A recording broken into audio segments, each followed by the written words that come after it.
No parent ever intends anything bad for their kids. Yet, let's accept that not all parents are perfect. A lot of homes, unfortunately, cannot provide healthy, safe, and protective environment to their kids. Here, a lot of viewers would argue that giving too much of protection to the kid may end up making them oversensitive. And because they have to face this big bad world, it is but wise to train them and prepare them to be strong, courageous, and fearless. And therefore, raising them with a lot of strictness and discipline is the right way to raise them. Now, here I would like to disagree.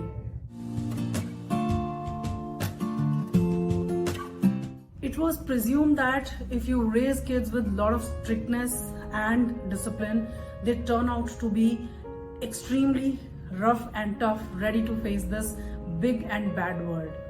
In fact, 2 or 3 decades back, Indian parents would pride themselves in declaring how they beat up their kids to bring that fearlessness and courageous attitude in their behavior. However, if you look today, as an adult, they have turned out to be people facing too much of mental problems such as anxiety, depression, envy, jealousy, anger, rages, all those emotional issues which are on a negative spectrum.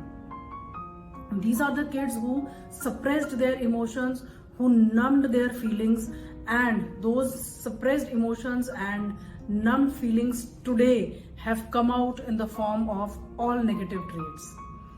They might seem extremely successful in their career, but when you look deeper, they have complete hollowness and emptiness in their mind, body, and soul. Therefore, somewhere we have to put up a stop in the way we bring up our kids.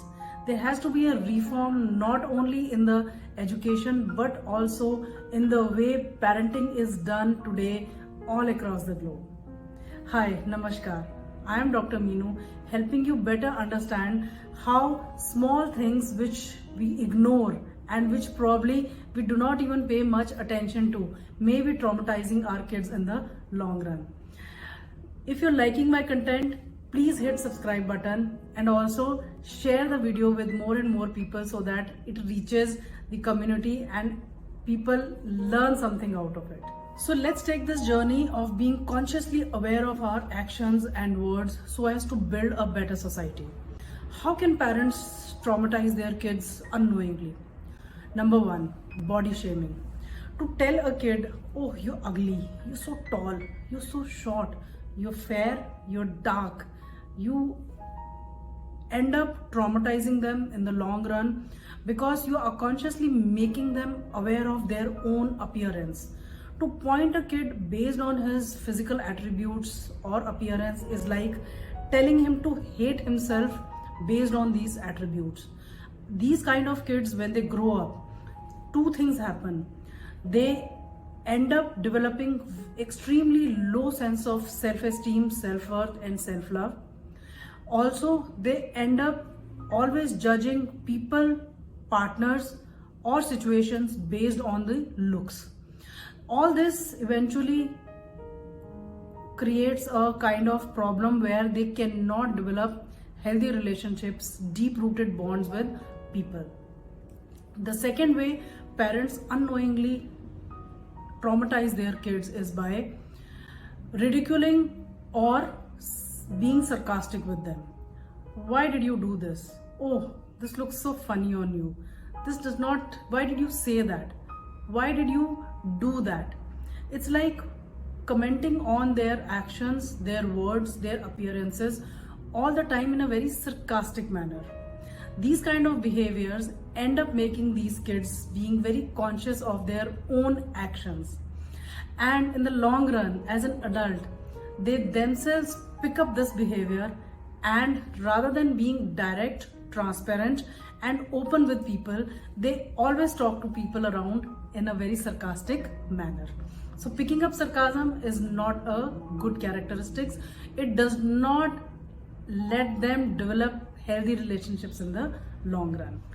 Third way in which parents can end up traumatizing their kids is by verbally abusing them. Oh, this is such a common thing in several homes.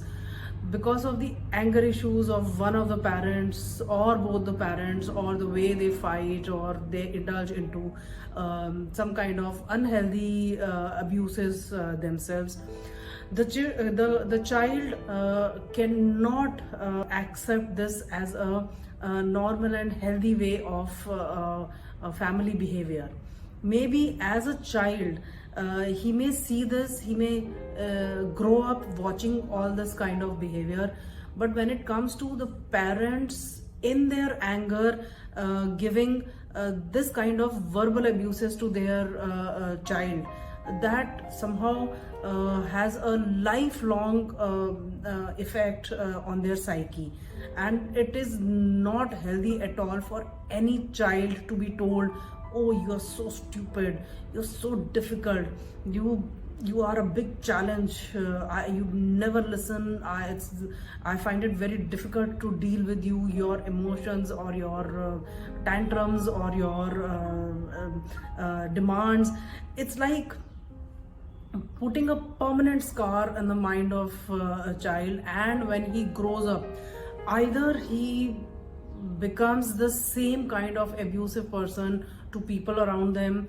On the other extreme, he may become a codependent who is looking for validation and some kind of people-pleasing behavior, some kind of approval from the people around him, and both the extremes are extremely toxic for the individual as an adult. Another behavior which can traumatize the child is fear of withdrawal, giving that feeling to the child that if you eat this, if you don't eat this, I will not talk to you. If you don't do this, I'm going to leave you forever. You are creating that feeling and fear of rejection and abandonment in your child.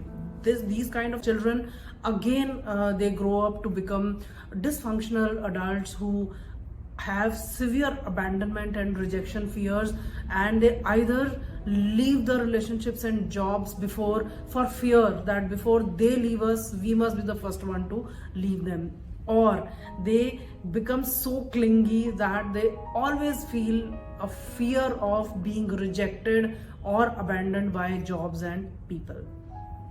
There's another way in which parents can traumatize their kids, and that is by rejecting and ignoring their emotional needs. This is again, which is a very subtle form of I would say traumatizing of the kids, but it has a far-reaching effect on the kid as an adult. Let's say a kid comes back from the park and is feeling extremely sad because somebody has either fought with him, physically fought with him, or verbally said something which was unkind. The child comes and shares it with his parents, and the parent says, oh, come on, you're just overreacting, it was just a small thing, just ignore it. Or the kid sharing with one of the parents as to how he dislikes the abusive behavior of his father after he drinks. I mean, because of the alcoholism, his father indulges in some kind of abuses every night, and the kid sharing it with his mother that he does not like it. It makes him feel very insecure and unprotected in the night times, when every time father abuses him. And mother saying, oh, come on, you're just overreacting to this kind of behavior. Your father is a nice person. The entire day he's very tired and he's, taking up so many responsibilities, and just at night when he drinks, he's a little abusive. You should not pay so much of attention to it. In both these scenarios, it is giving a sign and a signal to the kid to ignore the reality and authenticity of the situation. It is giving a signal to the kid that your own feelings do not matter. They just do not matter. So the kid grow up feeling that he does not have a strong intuition. He falls short of discerning. I would use the word discerning here. he cannot discern the difference between good and bad. And there is a fine line which in every situation as an adult we have to draw, where to define this as a good or where to define this as a bad. Such kids, they find it extremely difficult to trust their intuition and discern what is good and what is bad for them, because the reality, they were told to ignore the reality. As an adult, they grow up and they can never trust their intuition and they can never accept the reality as it is. They try to assume there is something else behind it. I should not be trusting things on face value, which is again a very dysfunctional way, and it brings toxicity in the adult relationships that they create. In some homes, the kids are always compared with other kids, as in making statements such as, your friend has been doing so well and we don't see that kind of progress coming in you because you either playing or you're doing something else which we do not appreciate in your behavior. Or saying, just look at your cousin, he's reached that position and you have not been able to accomplish anything in life.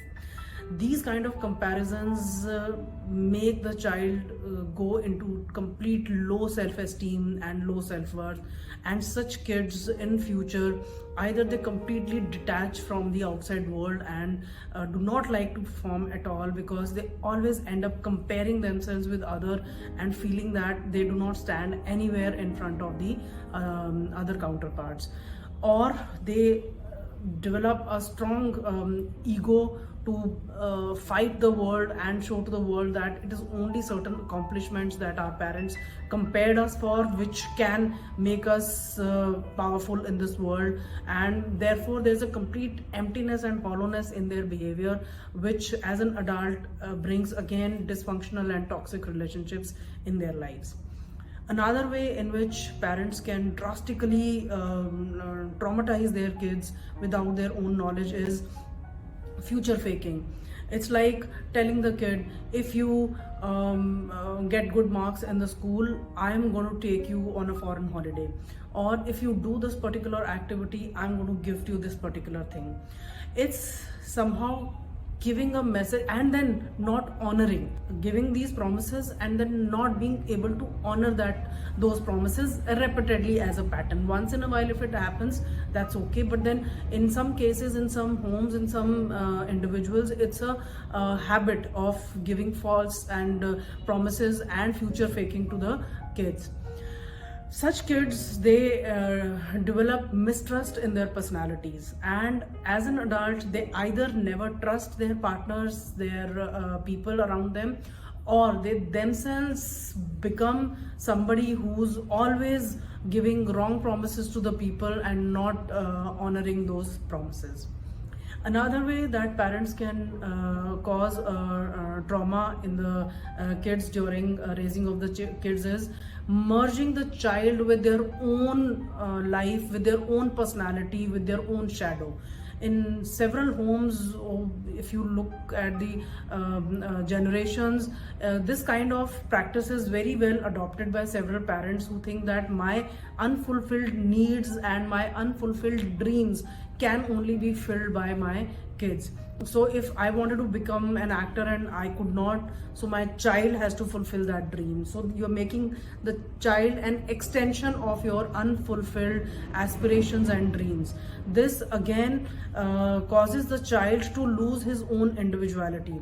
The child does not understand at a soul level what he exactly wants, why he was born, what he really wants to do, what are his passions, what gives him more pleasure. It could not be what the parent desires him to be, but what there is something deep inside him which is shouting to come out, some kind of talent which he wants to give more precedence to. And last but not the least, some parents, this is again very common, devalue their spouse in front of the kids.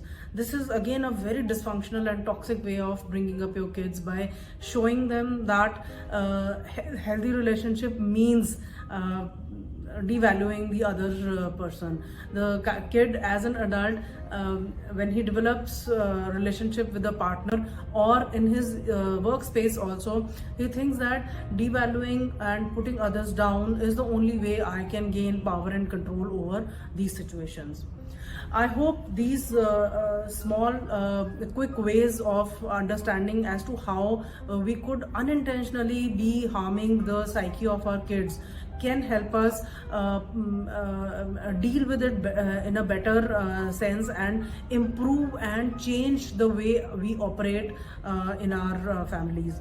You see, for every child, the first unit of communication, understanding, attachment, detachment, every emotion starts from the family. So family is a very important unit, and if we as parents cannot make our kids feel protected, secured, wanted, needed, feel seen, heard, the world will never let them do it, because they would always grow up with the same mentality of being ignored, unseen, unloved, and as I say, the universe works in a very direct and open manner.